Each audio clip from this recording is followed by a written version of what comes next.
جب ایران کے ساتھ جنگ شروع ہوئی ہے تو سپہ سالار افواج ایران رستم نے وفد بلایا ایک، اے عربو تم پہلے بھی ہم پر حملے کیا کرتے تھے، لیکن پہلے لوٹ مار کر کے واپس چلے جاتے تھے۔ یہ جان لیجئے یہ ہسٹری کا ایک موقع ہے خاص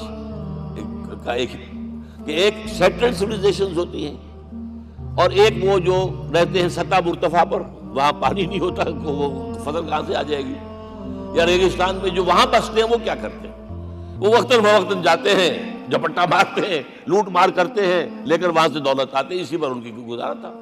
تو پہلے بھی آیا کرتے تھے، لوٹ مار کر کے چلے جاتے، اس دفعہ پیچھا بھی چھوڑ رہے، وجہ کیا؟ ایسی پیاری، یہ کئی روایتوں میں آیا ہے، الفاظ مختلف ہو سکتے ہیں۔ جو مسلمان وفد کا سربراہ تھا اس کا جواب سنیے، انا قد ارسلنا، دیکھو رستم پہلے ہم خود آتے تھے، اب ہمیں بھیجا گیا ہے، اللہ نے بھیجا محمد کو، محمد نے بھیجا ہمیں صلی اللہ علیہ وسلم، کس لیے؟ لنخرج الناس من ظلمات الجہالت الى نور الایمان ومن جور الملوک الى عدل الاسلام، اس لیے بھیجا گیا ہمیں کہ نوع انسانی کو شرک اور کفر کی جہالتوں سے نکال کر ایمان کی روشنی میں لائیں اور بادشاہوں کے ظلم و ستم کے پنجے سے نجات دلا کر عدل اسلام۔ دیکھو ہمارا خلیفہ چٹائی پر بیٹھتا ہے عمر رضی اللہ تعالیٰ، اس کے تو کوئی خدم و حشم نہیں ہے، کوئی باڈی گارڈ نہیں ہے۔ ایک آیا تھا سفیر ایران کا، مدینے میں آ کر گھوما پھرا، کوئی محل نظر نہیں آیا اسے، پوچھتا ہے مسلمانوں سے اینا ملککم، بھائی تمہارا بادشاہ کہاں ہوتا ہے؟ جواب ملا لیس لنا ملکن بل لنا امیر، ہمارا کوئی بادشاہ نہیں، ہمارا امیر ہے۔ کہاں ہے بھائی؟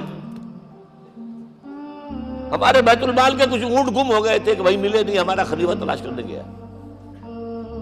اب اس نے کسی کو لیا ہوگا، آئیڈینٹیفائی کر سکے، ڈھونڈ کر جا کر ایک جگہ دیکھا، دھوپ تیز ہو گئی تھی، حضرت عمر تھک گئے تھے، لہذا ایک درخت کے سائے میں اپنے کوڑے کا تکیہ بنا کر لیٹے ہوئے استراحت فرما رہے، کوئی خادم نہیں، کوئی خدم و حشم نہیں، کوئی باڈی گارڈ نہیں۔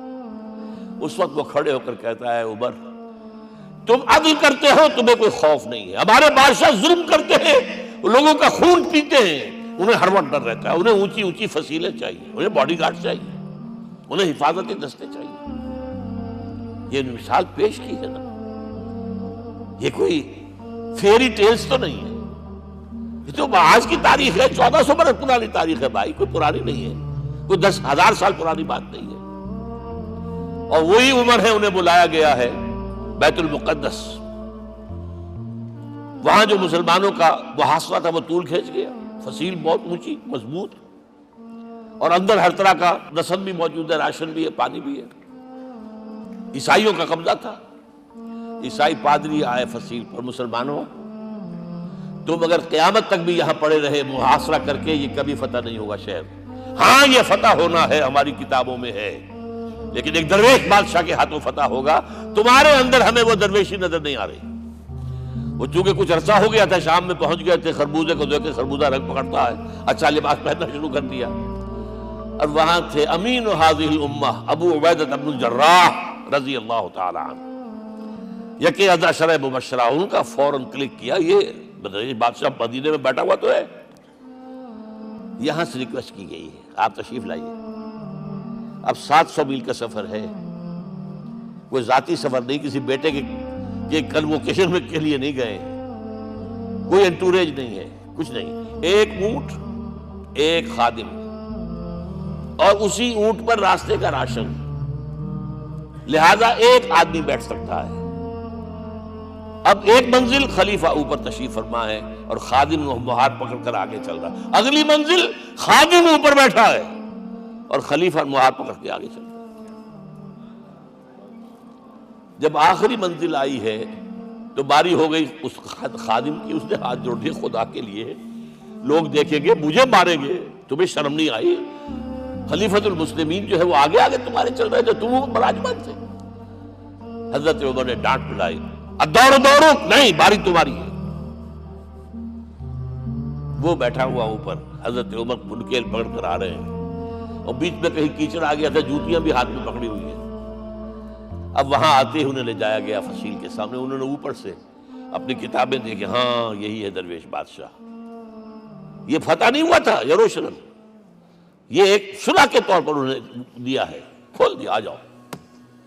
اور انہوں نے شرط رکھوائی تھی کہ کہیں یہاں یہودیوں کو آباد نہیں ہونے دیں گے آپ۔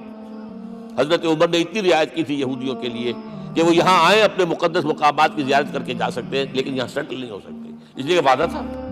یہ وعدہ جو ہے سلطان عبدالحمید خان تک چلا ہے۔ بڑی سے بڑی رشوت پیش کی تھی زائنسٹ نے، تمہارے سارے قرضے ہم ختم کر دیں گے، تم جو ہے ہمیں فلسطین میں آباد ہونے کا حق دے دو۔ نہیں، جو معاہدہ عمر کا تھا اس میں میں کوئی ترمیم نہیں کر سکتا۔ تو یہ مثالیں ہیں جو پیش کی گئی ہیں۔ میں تو کہا کرتا ہوں، جب میں نے پڑھا تھا کہ کرنل جمال عبد الناصر کی بیٹی سائیکل پر جاتی ہے کالج، جو ان لائی کی بیٹی بھی سائیکل پر کالج جاتی ہے، احساس ہوا تھا عظمت ہے نا آخر، چاہے وہ کسی غیر میں ہو۔ اور واقعہ یہ ہے کہ میں بیان کرنے سے رہ نہیں سکتا، جب میں نے لال بہادر شاستری کے بارے میں سنا، he had no house in the whole of India۔ یہ تو بھارت کی ڈیموکریسی کا ایک معجزہ ہے۔ A person who doesn't own a house in the whole length and breadth of India and he rose to his position of prime minister۔ ہمارے ہاں کسی میونسپلٹی کا جو ہے ممبر نہیں بن سکتا، اس کی بیوی اپنے گھر میں خود کھانا پکاتی تھی، کوئی ملازم نہیں تھا۔ اور جب ہارٹ اٹیک ہوا ہے تاشقند میں، تو وہ جو مرتے دم بات کی ہے اس نے ماتا جی سے کی ہے، بیوی سے نہیں کی۔ یہ ہماری مشرقی روایات ہیں، ماں کا مقام۔ لیکن یہ تمام مثالیں جو ہیں، پوری نوع انسانی 10 مرتبہ پیدا ہو کر ختم ہو جائے، حضرت عمر والی مثالیں نہیں لا سکتے۔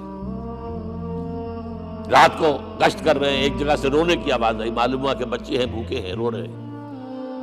ماں سے پوچھا گیا کیا معاملہ ہے، کہ کیا کروں، کچھ نہیں ہے، میں نے یہ آنڈی چڑھا دی ہے، چولہے کے اوپر آگ جلا دی ہے، بچوں سے کہا کچھ پک رہا ہے، ذرا انتظار کرو، سو جائیں گے۔ کانپ گئے، ایسی گئے سیدھے بیت المال، آٹے کی بوری اپنے غلام سے کہا میرے کندھے پر رکھ دیا، پہلے چلتا ہوں۔ نہیں، قیامت کے دن تم میرا بوجھ نہیں اٹھا سکو گے۔ اپنے کندھے پر بوری رکھ کر لائے ہیں، کھانا پکوایا، کھلایا بچوں۔ اب اگر حضور یہ کہیں کہ سید القوم خادم ہوں، تو یہ حقیقت تھی کہ نہیں تھی؟ ورنہ اگر یہ مثال نہ آتی تو کہتے جی شاعری تو اچھی ہے، بہت اچھا شعر کہہ دیا، کوئی سردار بھی کبھی خادم ہوا ہے۔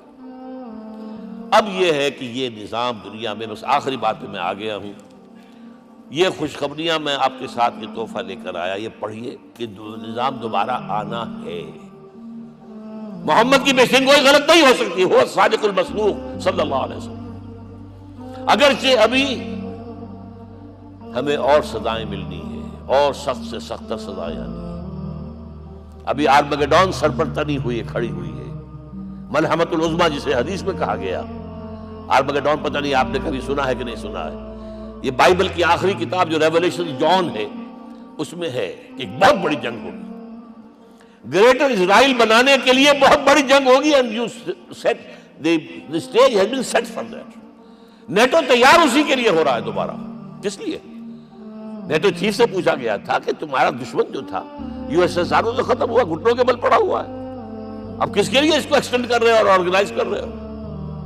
اب ہمیں مسلم فنڈامنٹلسٹ سے نمٹنا ہے۔ یہ ہے وہ کروسیڈ جو شروع ہوئی۔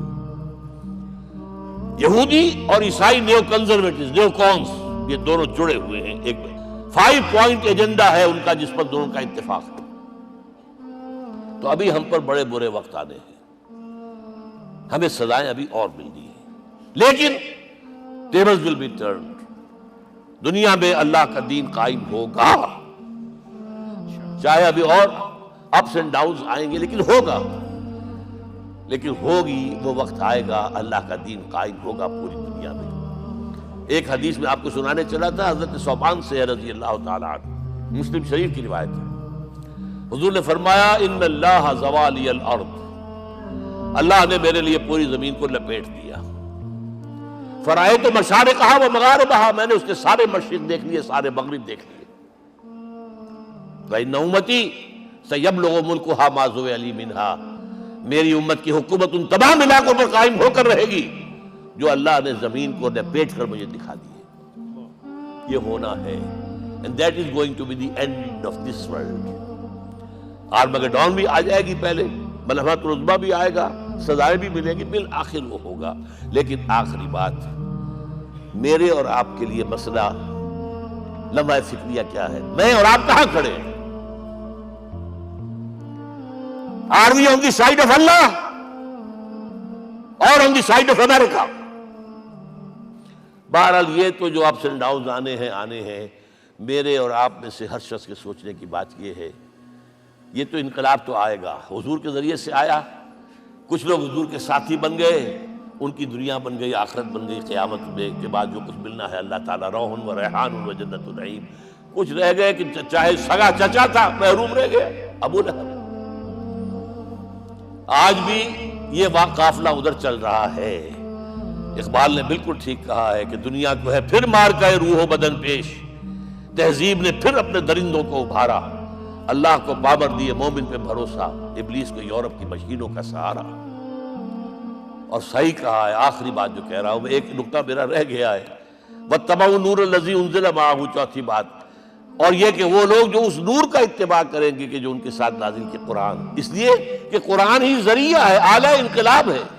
قرآن انسانوں کو بدلتا ہے, افراد کو, افراد مل کر جماعت بن کر وہ جو انقلاب برپا کرتے ہیں. بٹ انڈیویجول چینج, اقبال کے الفاظ میں, چوں بجا در رفت جہاں دیگر شود. یہ قرآن اگر کسی کے باطن میں اتر جاتا ہے تو اس کے اندر انقلاب آ جاتا ہے. He is a changed person from within.